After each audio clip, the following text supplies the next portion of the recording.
Ça fait longtemps que je vous ai pas vu, vous. Bonne année, bonne santé, prenez soin de vous en espérant que tous vos projets se réalisent cette année. Plus important aujourd'hui, comment on optimise son PC pour monter sans problème. Déjà, le PC ou Mac, parce que oui, très grande nouveauté de cette année 2026, je suis passé sous Mac. Moi qui disais que jamais j'allais passer sous Mac, moi-même je suis étonné, j'ai pété un rein, mais bon, ça en valait le coup.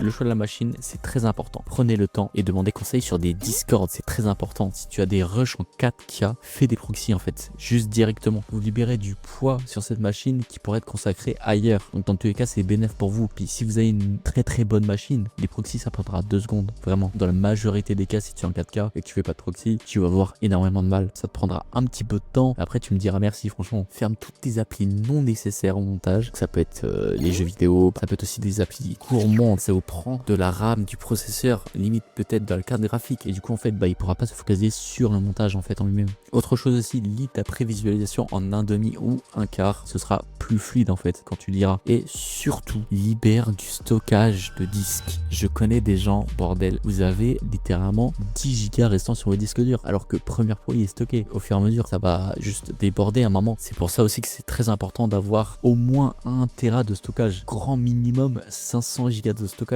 et avoir des SSD externes, parce que si vous stockez Premiere Pro, tous vos logiciels Adobe, vos rushs, vos proxys, vos packs de montage, etc., en fait ça va vite prendre énormément de place. Je sais que je suis pas le pro pour optimiser les PC vraiment pour Premiere Pro et le montage en général, mais je vous donne quelques tips que moi je connais personnellement